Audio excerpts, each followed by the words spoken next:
नमस्कार मित्रांनो, मी राहुल अहिरे एक युवा उमेदवार म्हणून प्रभाग समिती 20 मधून यावेळेस इलेक्शनसाठी उभा आहे. तर जेव्हा आम्ही प्रचार करत होतो सातेवली येथील गावामध्ये, तर तेव्हा आम्ही बघितले की खूप साऱ्या लोकांच्या सोयी समस्या आहेत की घराच्या बाहेर पूर्ण एकदम गटाराचं पाणी बाहेर निघतोय. त्यामधून लोक कसे येत असतील, जात असतील, डेंग्यू, मलेरिया, पोटदुखीसारखे असे घाण घाण आजार होत असतील. तर खरोखर कुठेतरी आमच्यासारखे जर युवा नेतृत्व निवडून येणार तर आम्ही लोकांसाठी 100% काम करू शकतो. कारण आम्ही तुमच्यातलेच आहोत. तुम्ही आम्हाला काही पण बोलू शकतात, आम्हाला कधी पण बोलणार, "ए काय रे राहुल, इकडचं हे काम नाही केलं, तिकडचं ते नाही."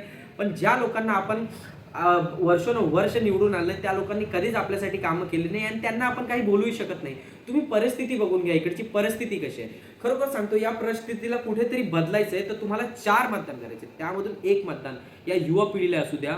आपली निशाणी आहे केतली, आपलं चुनाव चिन्ह आहे केतली. यावेळेस केतली बटन दाबून मला विजयी करा आणि बघा बदलाव नक्कीच घडून येईल. बघा, असं आम्ही फक्त कंप्लेंट देऊ शकतो, व्हिडिओज बनवू शकतो सोशल मीडियाच्या माध्यमातून, पण खरोखर काम करायचं असेल कुठेतरी आमच्या हातामध्ये काहीतरी सत्ता असायला पाहिजे.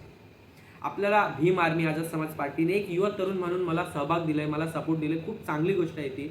तसंच तरुणांना खूप लोकांनी सपोर्ट केलं पाहिजे, तरुण पिढींनी यामध्ये आलं पाहिजे. पैसे महत्त्वाचे नसतात मित्रांनो, पैसे खूप खर्च करतात लोक, आपल्याकडे नाहीत, आपण कमीमध्ये खर्च करू ना, काही नाही होत. निवडणुकी लढल्याच पाहिजे युवा पिढीने. जय महाराष्ट्र.